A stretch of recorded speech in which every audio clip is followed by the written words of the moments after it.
Que o nosso primeiro pensamento seja voltado para o Pai Celeste, agradecendo pelas bênçãos e graças e de nos ter colocado o Filho Sublime para ser o nosso guia, nosso roteiro e a nossa proteção. Jesus. Hoje nós vamos falar em um aspecto muito evidenciado por Jesus em seu Evangelho, que é a fé.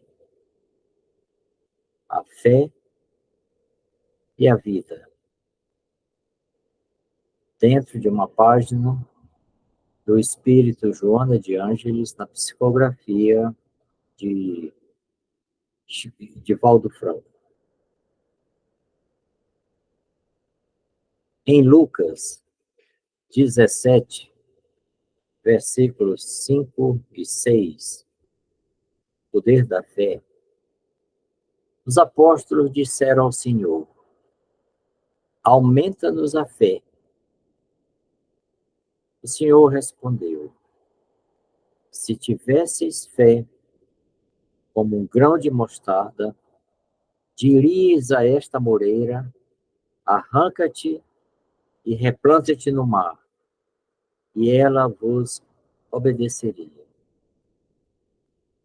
Em mais de uma passagem do Evangelho, especialmente quando Jesus ouvia súplicas e pedidos de uma intercessão, de uma cura, ele sempre lembrava aquele a quem se destinava o benefício sobre a importância da fé.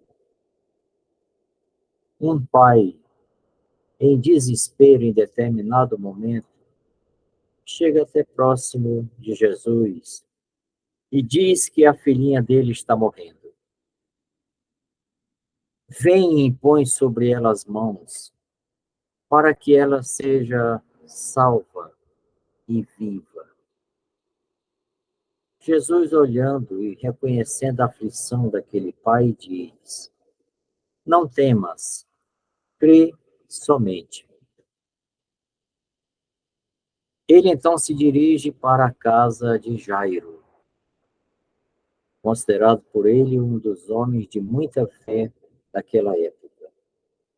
Vai então com Jairo até a sua casa, tomando a mão da criança, disse-lhe: Talita cum, o que significa: menina, eu te digo, levanta-te. No mesmo instante a menina se levantou e andava, pois já tinha 12 anos. Isso ficou registrado em Lucas 17, 22, 36, 41 e 42. Quando ele estava neste trajeto, uma multidão vai acompanhando, porque estava o clamor: a menina está morre e não morre. E quando ele se aproxima, chega a notícia: não, a menina já morreu. Jesus disse: apenas tranquiliza-te, ela está dormindo. Mas nesse trajeto, uma mulher que sofria há muito tempo de um sangramento, no meio da multidão, toca-lhe as vestes, porque ela sabia, se tocasse no Senhor, ela ficaria curada. E, de fato, quando ela toca nas vestes do Senhor, ela sente que ficou imediatamente sã. Mas ocorre que, nesse tipo de transmissão de energia, Jesus percebeu que uma grande energia tinha partido dele para aquela criatura que estava, naquele momento, com rogativas apenas mentais, mas levou muita energia e ele procura saber quem tinha tocado em suas vestes. A multidão era tanta que os apóstolos, os seus discípulos, disseram: mas como saber quem te tocou no meio de tanta gente? Mas ela então se apresenta, amedrontada e trêmula, sabendo que lhe tinha sucedido. Foi e caiu-lhe aos pés e contou-lhe toda a verdade. Jesus então disse a ela: Minha filha, a tua fé te salvou. Vai em paz e esteja curada desse teu mal. Foi registrado no capítulo 5 de Marcos, versículos de 28 a 34. Quando Jesus já se encaminhava para o final da sua missão em Jerusalém, quando seria levado ao suplício extremo, ele, nas portas e na saída de Jericó, ouve que alguém grita assim de uma forma muito insistente sobre o seu nome, chamando Rabi, Rabi. Ele então para e vê que tem um homem sentado à margem da estrada, em andrajos, mas cego. E de tanto ele insistir, pede que ele seja levado à sua presença. Chegando à presença de Jesus, ele pergunta: que queres que eu te faça? Ele respondeu: Senhor, que eu possa ver novamente. Jesus disse-lhe: vê de novo, tua fé te salvou. Nós vemos que em todas essas ocorrências, a fé foi o divisor de águas entre a necessidade da criatura e ele, como mestre e doador e dispensador dos bens sublimes de Deus para a humanidade, pôde fazer. E em cada momento, extrair uma lição para que ficasse determinado e fixo na mente de todos que a fé era um requisito essencial para a vida espiritual e a vida material. Bem compreendendo o significado e a importância da fé, o apóstolo Paulo, o apóstolo dos gentios, quando escreveu aos Romanos, logo na introdução da sua epístola, nos itens 16 e 17, faz a seguinte observação sobre a fé. E esta observação é um diferencial porque ainda hoje se propaga de uma forma incompreensível de que para ser salvo, para evoluir o espírito, para atingir ao reino de Deus, basta que a criatura tenha fé. E Paulo tinha uma compreensão maior. Na verdade, diz ele, eu não me envergonho do evangelho. Ele é força de Deus para a salvação de todo aquele que crê.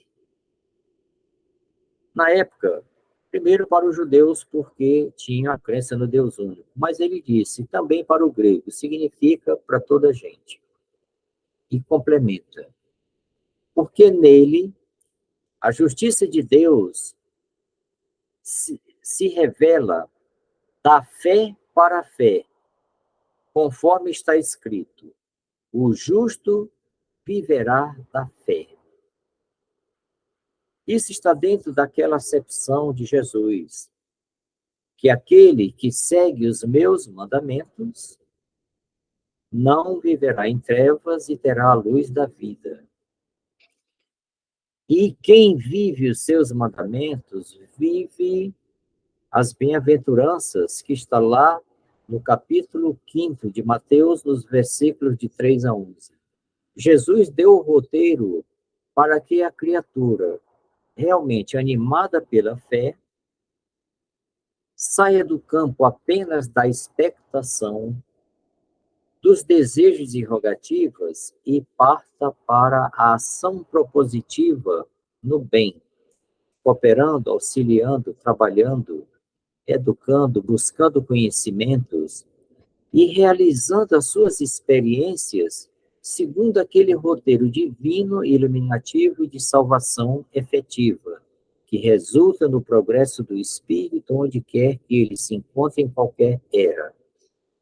Então, é esta fé que a gente vai ver um pouco dentro da visão do espírito Joana de Ângeles, no livro Desperte e Seja Feliz, na psicografia de Divaldo Franco, no capítulo Fé e Vida.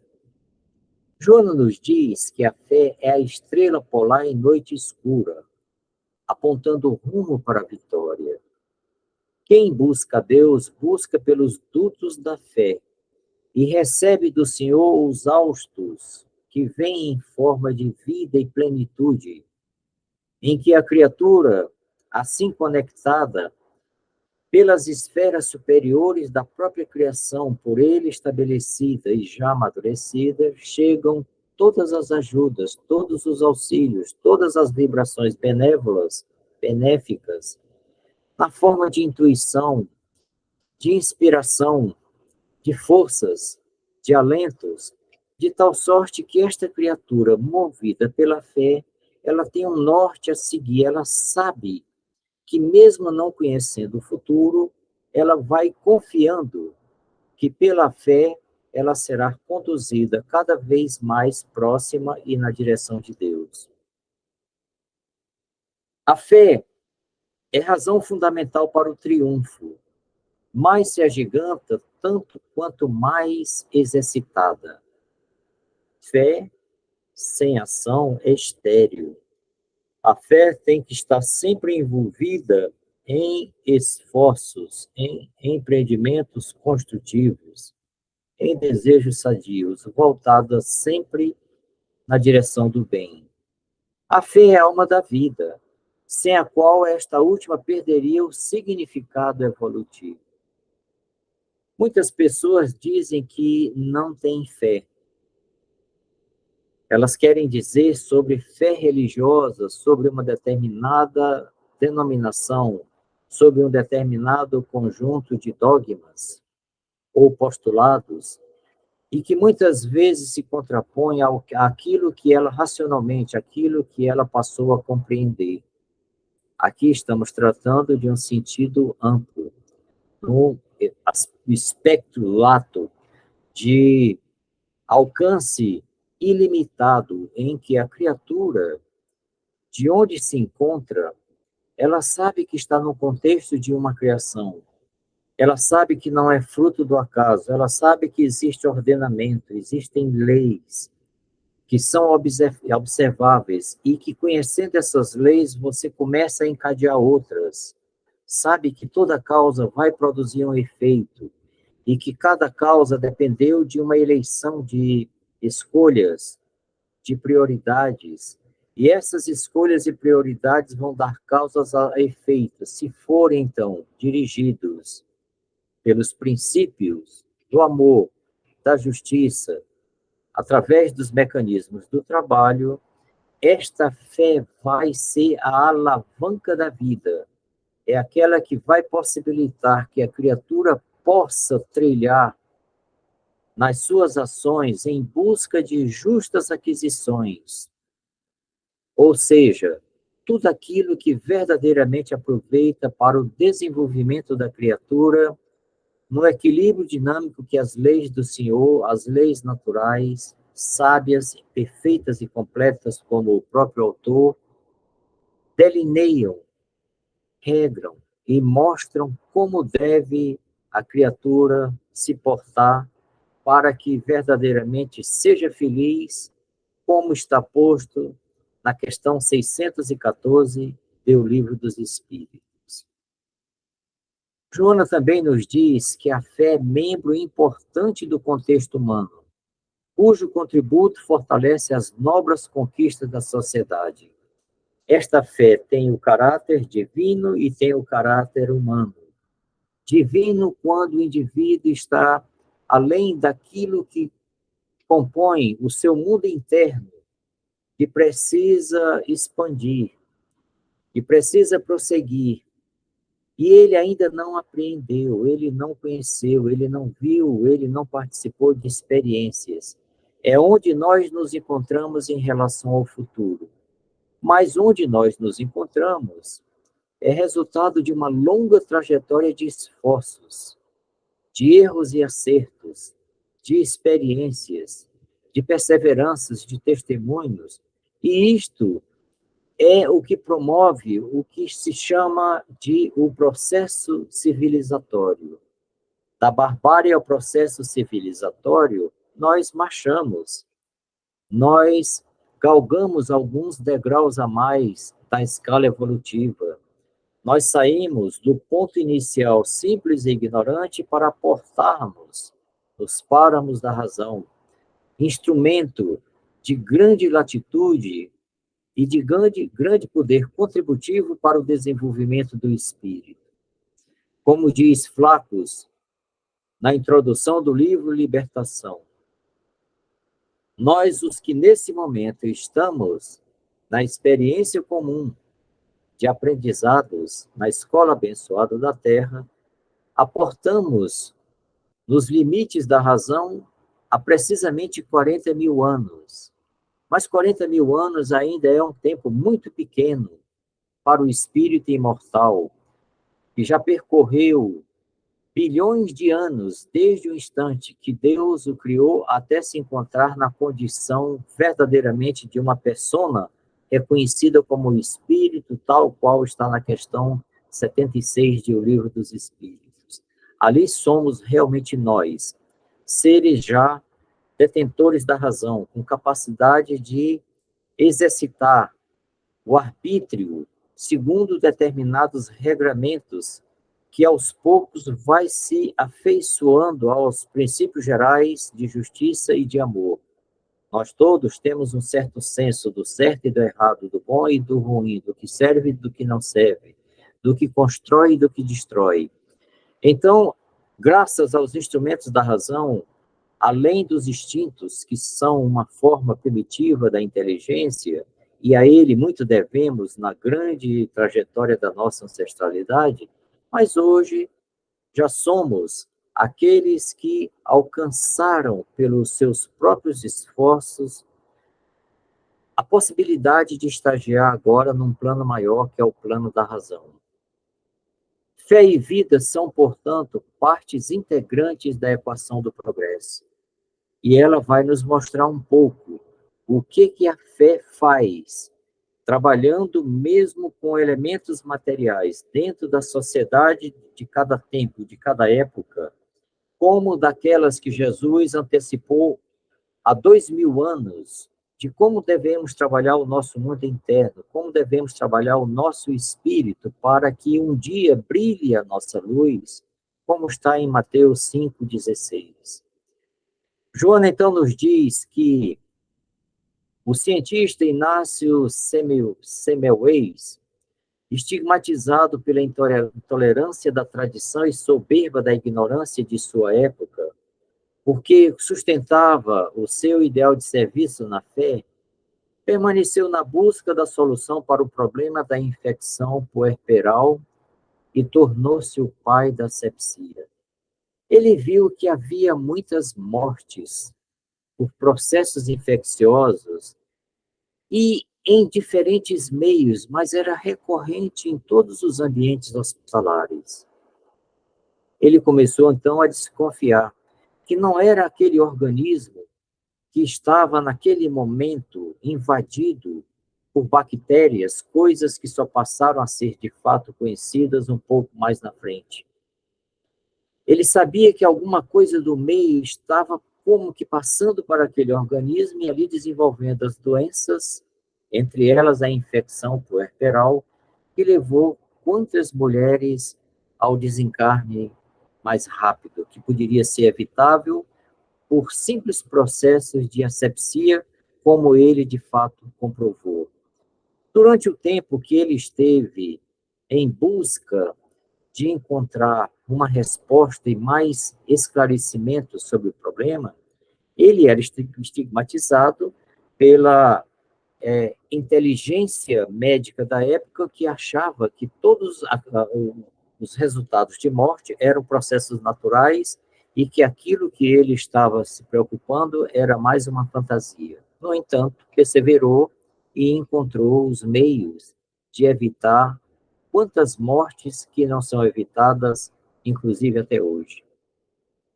Edison, o cientista americano, Firmado na fé de produzir, jamais se permitiu o luxo do repouso, logrando brindar o mundo com aproximadamente 1.000 inventos de extraordinária utilidade. Vemos que a lâmpada elétrica não foi o primeiro invento de Edison, mas ele, por mais de cerca de 1.800 vezes testando materiais para passar uma diferença de potencial, que é o que faz com que a corrente circule no filamento e o efeito Joule faça que ela emita luz, para que este meio não se desgastasse, ele repetiu experimentos a perto de 1.800 vezes, quando finalmente encontrou uma liga de carbono, retirou o ar do meio em que aquele filamento iria incandescer e descobriu, então, a lâmpada elétrica que ampliou as possibilidades da vida social à noite e em ambientes escuros. Mas não só. Ele também contribuiu com o fonógrafo, com o telégrafo e com cerca de mais de 1.000 inventos, na realidade, 1.093 inventos patenteados nos Estados Unidos e cerca de 2.330 no mundo todo. Porque perseverou. Ele teve fé. Fé que o seu trabalho, fé que no método, fé que no arranjo dos conhecimentos já alcançados até ali, ele poderia ir mais à frente. E foi pela fé. A fé humana nas coisas que estavam dispostas na natureza, permitindo encontrar soluções que beneficiam a vida até hoje.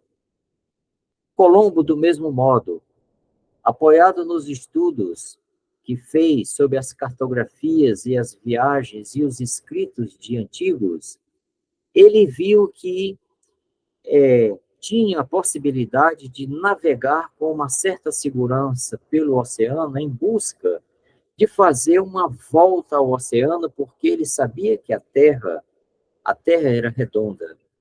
Ele já tinha passado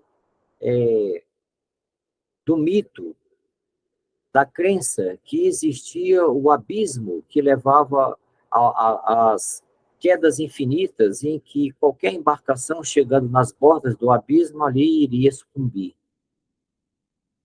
Mas ele, mesmo depois de ter levantado esses conhecimentos, de reformulado e aperfeiçoado os mapas, não encontrou ninguém que acreditasse, ninguém que desse valor, ninguém que quisesse financiar.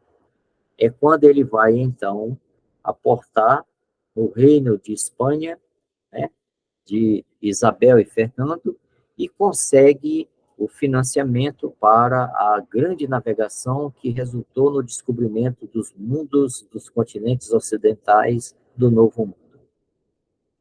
Do mesmo modo, na época de Kardec, existia como que um passatempo, uma diversão, as salas de demonstração de fenômenos exóticos, de mesas girantes, de estalos, de cestas que poderiam riscar no papel como algo fantasmagórico e extraordinário. E Kardec, que sempre foi metódico e racional e um pesquisador, verificou que algumas coisas que ele, depois de muita insistência de um amigo, começou a perceber nessas demonstrações de mediunidade fenomênica. Ele viu que você não podia fazer uma pergunta a uma cesta e aquela cesta responder. Não fazia o menor sentido. E a Joana nos diz, então, que Kardec, alicerçado na fé raciocinada, inquiriu os imortais com persistência e brindou a humanidade com a revelação espírita, a codificação que tantas luzes tem trazido a nós outros, que tantas oportunidades de melhor conhecer, de pensar e reforçar a fé que temos adquirido em função da persistência, da inteligência, do método e da capacidade que esse ser teve de ser o grande compilador com a inteligência rara, dando luz a um conjunto de revelações que ele pôde extrair do mundo espiritual sem ferir a lei natural. A Joana então nos diz que a presença da fé foi o estímulo e segurança que não os deixaram desistir dos cometimentos que perseguiam. Nenhum dos grandes que venceram a si mesmos e encontraram portas e janelas amplas para a melhoria da vida, da sociedade e da humanidade, desistiram das suas pesquisas, dos seus intentos, dos seus esforços em busca do que a sua mente já como que antecipava para eles, por clarões, por lapsos, de que tinha algo a mais e que se eles perseverassem com fé, iriam alcançar o desiderato de grandes descobertas, de grandes meios de avanços para a humanidade de seu tempo. Não permitas que a tua fé no futuro desfaleça. Joana agora fala para cada um de nós. Quantas vezes nós sentimos as forças fenecerem? Quantas vezes nós paramos pelo meio do caminho? Quantas vezes nós adiamos projetos importantes da autorrenovação, da autotransformação, das mudanças que já temos o conhecimento para melhor, sem voltarmos às repetições ancestrais que tantos prejuízos trouxeram à nossa caminhada. Não permitas que a tua fé no futuro desfaleça, apenas porque as circunstâncias aziagas deste momento pareçam ameaçar os teus ideais de enobrecimento. Já pensou se o agricultor desistisse de continuar sol a sol, com suor, com esforços até exaustão física de preparar a terra, nos começos com implementos rudes, com pouco conhecimento dos ciclos da natureza, colocando sementes que não estavam exatamente nas melhores condições. Se eles não tivessem perseverado, mesmo com colheitas pífias, simples, nós não teríamos a alimentação farta que encontramos hoje, associando experiência e conhecimento num desenvolvimento que depende de milhares e milhares de criaturas que não desistiram, e hoje temos um agro importante que é relevante no nosso país para abastecer não apenas nós, mas grande parte da humanidade. Fortalece a tua fé com o combustível da razão, a fim de que a sombra da dúvida não te entorpeça os sentimentos. Busque as boas leituras, as revelações que vêm dos planos mais elevados. Quando a espiritualidade superior nos oferece, por revelações, novos aspectos da vida, da continuidade da vida espiritual, das relações mais sofisticadas entre causa e efeito, entre as escolhas, trabalhando para tirar de dentro de nós os resquícios ainda muito fortes do orgulho e do egoísmo, nós estamos, neste momento, com instrumentos que precisam ser melhor reflexionados e analisados. Daí, colocar a nossa fé trabalhando esse material de excelência, nós, com certeza, estaremos caminhando mais firmes na direção que nos leva à verdadeira evolução. Nos aconselho, então, persevere em tua fé, mesmo quando o desfalecimento ameace as tuas forças. É o momento da oração, é o momento da súplica, é o momento de nós pedirmos aquele sopro amigo do coração do mundo espiritual que também vela por nós, que nos estimula e nos auxilia. Em determinado momento, nós por nós mesmos, como que encontramos portas cerradas. E é nesse momento que vem o desfalecimento. É quando, então, diante de um problema maior, diante de uma dificuldade a mais, de um obstáculo aparentemente intransponível nas primeiras tentativas, que nós perseveremos na fé, rogando ao Pai Celeste a ajuda que naquele momento nós estamos, de fato, necessitando. Avançar sem fé é deixar-se enlear pelo cipoal do desequilíbrio, envenenando-se com o bafio do desencanto e sucumbindo de imediato ante os desafios do dia a dia. Nós não somos uma folha seca ao vento. Nós não somos apenas fruto do acaso. Nós não somos apenas resultado de operações químicas e biológicas que resulte numa vida orgânica que começa por processos conhecidos da fusão dos gametas e da morte do corpo físico e só ficar nisto. Muitas pessoas abdicam da possibilidade, da oportunidade de buscar a Deus e vive com os seus parcos conhecimentos e os conhecimentos auferidos por outros seres na grande marcha da humanidade. Mas avançar sem fé é, dentro de pouco tempo, estar na arapuca que Jesus falou, que não pode um cego guiar outro cego, que não pode o espírito humano beber apenas na fonte de outro espírito humano reencarnado, porque existem limites do progresso da reencarnação humana, e o progresso é infinito. Além das possibilidades do desenvolvimento da experiência humana, existem mundos muito mais sofisticados que já estão começando a interagir conosco pelos dutos da fé, chegando pelas revelações que vêm das esferas mais elevadas. Se eu me nego a isto e me debruço apenas nos achados que ocorreram na horizontalidade do nosso desenvolvimento, vai chegar no momento que eu estarei enredado em tantas coisas sem explicação, em tantas dúvidas, que eu começo, de fato, a desistir do viver, pela falta de elementos que verticalizem e que assegurem acréscimo da qualidade da vida. Jesus, a fim de levar até o fim os objetivos abraçados, viveu a fé em Deus e no futuro feliz, sem nunca tergiversar, permanecendo fiel, sem cansaço em todos os momentos. Ele esteve como homem nas limitações de um corpo humano, sofrendo as agruras do tempo, de uma sociedade rude, de governantes tirânicos, injustos e ferozes.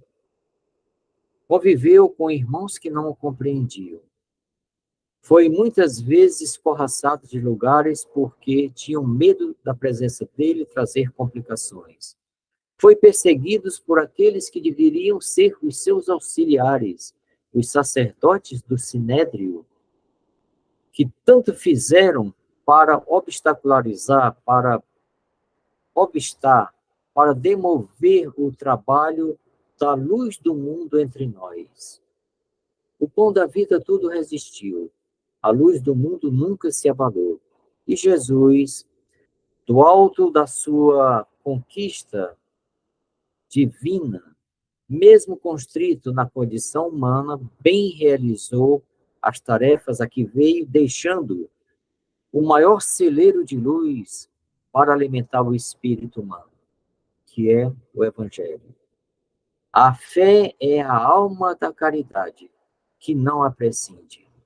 Ter fé, sim, acreditar que existe o ordenamento, que existem as leis naturais, que a vida continua, que tudo é uma sequência de causas e efeitos pelas escolhas que eu faço livremente dos limites que eu posso exercitar o arbítrio, mas que eu direcione sempre que possível as minhas possibilidades e meios no auxílio, na cooperação, no amor em ação, que é a verdadeira caridade. E é necessário que eu tenha fé para sustentar esse tipo de escolha e este modo de proceder e proceder na direção do bem. Essência de todas as virtudes. A fé é a vida a manifestar-se nas mais diversas situações. oferecendo braços e força para todos aqueles que buscam os horizontes infinitos da imortalidade. Que conclusão bonita de Joana de Ângeles. Exercitemos, pois, a nossa fé com a certeza de que Deus tudo acompanha e, pelas suas leis, premia a criatura pelas justas aquisições. Acreditamos fielmente nisto. Sigamos com Jesus e estaremos firmes nos caminhos evolutivos. E a todos, um Feliz Natal e Ano Novo, com muitas e melhores realizações, encontrando pela fé cada vez mais forças para se levantar e andar a direção que serve junto com o nosso Mestre. E agradecemos.